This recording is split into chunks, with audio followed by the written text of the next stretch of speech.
Guru Besar Filsafat Pendidikan Agama Islam Universitas Islam Negeri Maulana Malik Ibrahim Malang dengan riwayat pendidikan Sekolah Dasar di MI Ma'arif di Lamongan, lulus pada tahun 1975,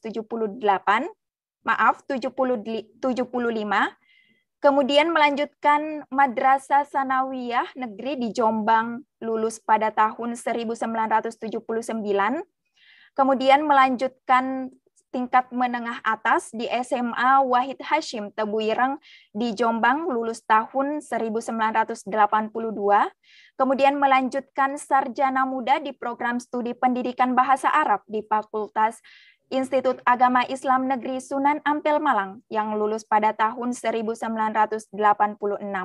Kemudian melanjutkan program sarjana S1, program studi pendidikan agama Islam di Fakultas Tarbiyah, Institut Agama Islam Negeri Sunan Ampel Malang, lulus pada tahun 1988. Kemudian program Pasca Sarjana di program studi pendidikan pengkajian Islam pada keahlian filsafat pendidikan Islam di Universitas Islam Negeri Alauddin Makassar, lulus tahun 1996. Kemudian melanjutkan tingkat doktor, program studi pengkajian Islam pada keahlian etika Islam di Universitas Islam Negeri Syarif Hidayatullah Jakarta, lulus tahun 2006.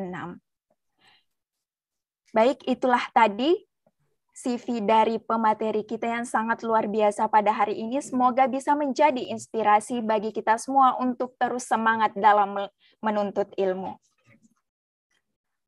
Selanjutnya, materi yang akan disampaikan hari ini oleh Profesor Dr. Haji Abdul Haris MAG, yaitu refleksi filosofis pendidikan agama Islam di era digital. Dengan durasi penyampaian materi adalah 30 menit, Bapak dan Ibu Guru hadirin dapat menyiapkan pertanyaan yang akan ditanyakan kepada narasumber kita yang sangat luar biasa pada sesi tanya-jawab nanti. Langsung saja saya persilahkan kepada Profesor Dr. Haji Abdul Haris MAG untuk menyampaikan materi webinar pada hari ini. Kepada beliau disilahkan. Baik, Assalamualaikum warahmatullahi wabarakatuh. Bismillahirrahmanirrahim. Alhamdulillahirabbil alamin. Wassalatu wassalamu ala asyrafil anbiya wal mursalin Sayyidina wa maulana Muhammadin wa ala alihi wa sahbihi ajmain amma ba'du. Yang terhormat Direktur Pasca Sarjana Kaprodi PAI dan sekretarisnya, Ibu Esa dan seluruh peserta webinar yang saya hormati. Alhamdulillahirabbil alamin.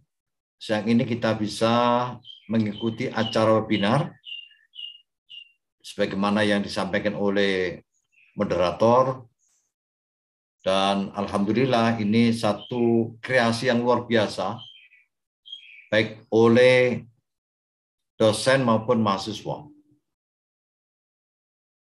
Halo, ini bisa didengar? Halo? Bisa, Bro. Bisa. Oke. Bisa, Bro. Saya khawatir Bisa. saya akan ceramah untuk diri saya sendiri ini. Sangat Oke. Sakit, aman, Saya Prof. sungguh apresiatif terhadap Bu Esa dan para mahasiswa yang jumlahnya katanya 15 orang telah memilih sebuah kegiatan yang efektif dan efisien. Mengapa efektif? Karena bisa dijangkau oleh sekian banyak orang. Mengapa efisien? Karena tidak perlu biaya yang terlalu banyak. Dan kalau bisa ini dilakukan bukan hanya 1 semester sekali, tapi mungkin setiap akhir pekan bisa dilakukan ini. Dan ini akan memberikan kesempatan kepada mahasiswa untuk mengakses berbagai informasi yang terkait dengan mata kuliah ini. Baik. Salawat serta salam mudah-mudahan tetap tercurah kepada junjungan kita Nabi Muhammad SAW. Para peserta yang saya hormati, saya justru melihat PAI itu lebih dari apa yang dipersepsi oleh banyak orang. menurut saya PAI itu adalah proses infiltrasi nilai-nilai ilahi ke dalam diri orang, diri manusia, ke dalam jiwa manusia. Dan seluruh fokusnya adalah Tuhan yang Maha Esa, Allah SWT. Harapan yang diinginkan adalah bagaimana proses infiltrasi nilai-nilai ke dalam jiwa manusia itu kemudian menghasilkan sebuah transformasi dalam jiwa. Yang antara lain adalah akan tumbuh perubahan itu yang kemudian akan menjadi keunggulan bagi manusia itu sendiri.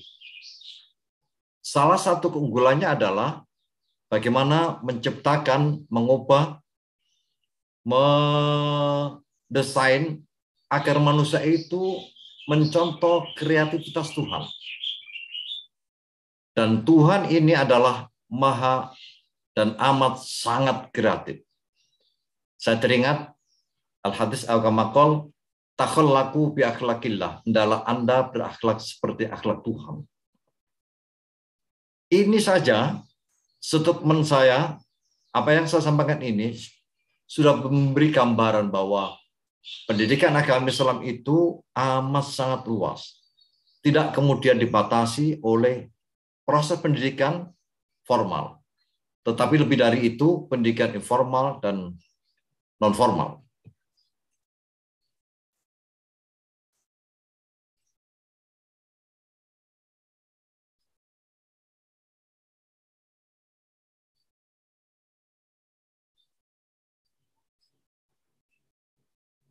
Semua materi yang disampaikan itu tidak lain kecuali bagaimana mengarahkan manusia ini berorientasi hanya kepada Allah SWT. Apa yang saya sampaikan ini adalah perspektif ontologi dari pendidikan agama Islam. Yang kedua, yaitu epistemologi PAI menjadi sebuah cara bagaimana mengejawantahkan ajaran agama dengan metode dan media yang tentu sesuai dengan era. Sebagaimana yang kita ambil, tema hari ini adalah PAI di era digitalisasi. Maka tidak mungkin kemudian kita tidak menyesuaikan metodologi PAI itu kemudian dengan apa yang terjadi sekarang ini. Semua fasilitas yang ada, sains dan teknologi, terutama teknologi informasi ini, harus dimanfaatkan untuk kepentingan proses PAI itu. Mungkin secara detail, orang akan membicarakan hal-hal yang sangat spesifik. Tetapi secara global, semua yang ada yang memungkinkan bisa memudahkan proses PAI ini harus digunakan. Dan bahkan apapun yang kita gunakan itu tidak dibatasi oleh hal-hal yang secara tradisional telah kita lakukan ini. Hari ini kita dibatasi dengan proses digitalisasi. Sangat mungkin di era-era kemudian ada perubahan-perubahan yang sangat fundamental. Dan itulah semua harus diikuti dan diambil untuk kepentingan metodologi pendidikan agama Islam ini.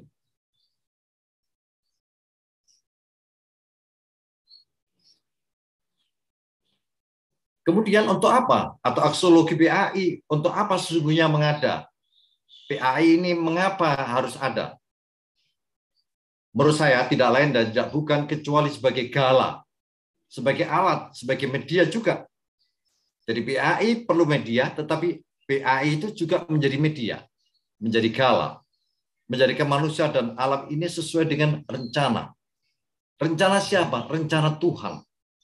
Apa rencana Tuhan untuk manusia dan alam ini? Rencana Tuhan tidak lain tidak bukan kecuali kebaikan.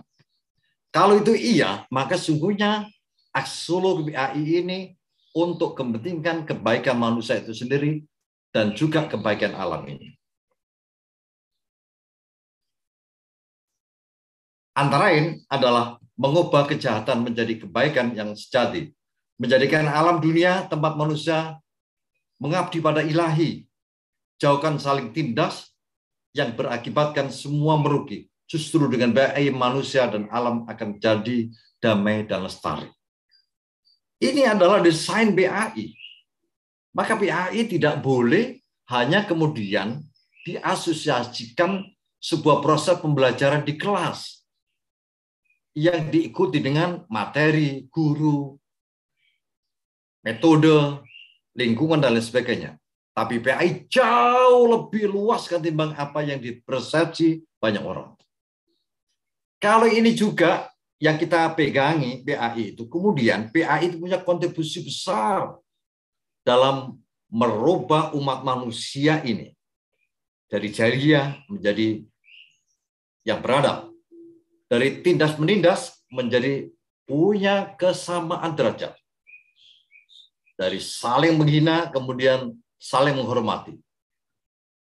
Kalau ini iya juga, maka BAI itu sungguhnya adalah satu tatanan yang memungkinkan mengatur dunia ini jauh lebih bagus, lebih beradab, dan dunia ini sesuai dengan apa yang diinginkan oleh bukan sebagian, tapi seluruh umat manusia. Mengapa demikian? Karena BAI inilah yang sungguhnya mendorong perkembangan sains dan teknologi. Dan BAI ini juga yang kemudian mendorong adanya demokrasi.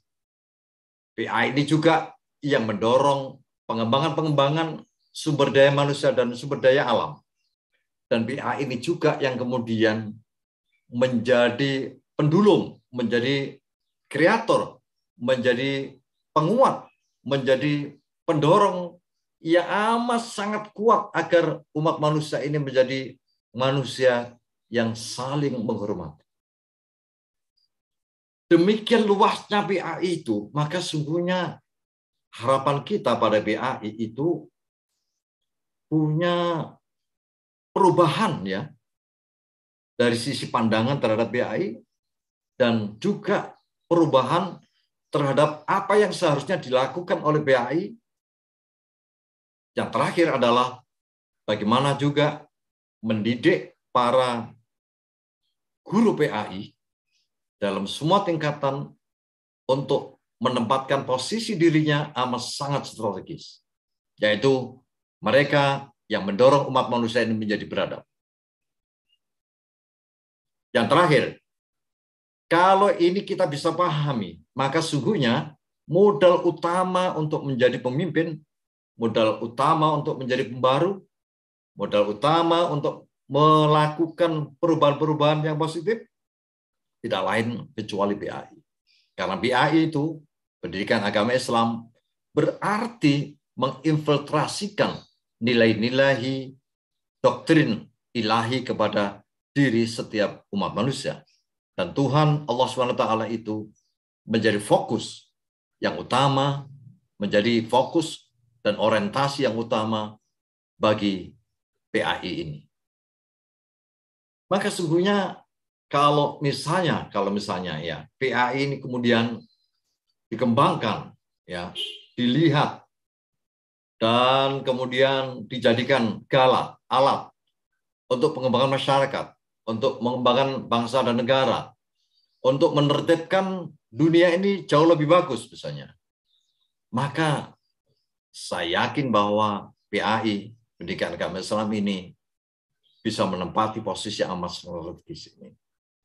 Oleh karena itu berbahagialah teman-teman yang mengambil program studi BAI, tetapi dalam arti yang seluas-luasnya, bukan dalam arti yang sempit, yang hanya dibayangkan menjadi guru yang mengajar materi-materi agama Islam di kelas, melakukan evaluasi yang sangat terbatas, tetapi seorang expert dalam BAI adalah melakukan gerakan-gerakan yang sangat konstruktif bagi kepentingan bangsa, negara, khususnya dan bagi umat manusia seluruhnya. Inilah kira-kira yang saya sampaikan. Mudah-mudahan ada manfaatnya dan kita nantikan apa reaksi dan diskusi serta usulan-usulan dari semua yang hadir ini. Dan mudah-mudahan dengan apa yang saya sampaikan ini terbukalah bahwa PAI jauh lebih luas ketimbang apa yang kita persepsi selama ini. Akhirnya, Allahul muwaffiq ila aqdarik. Wassalamualaikum warahmatullahi wabarakatuh.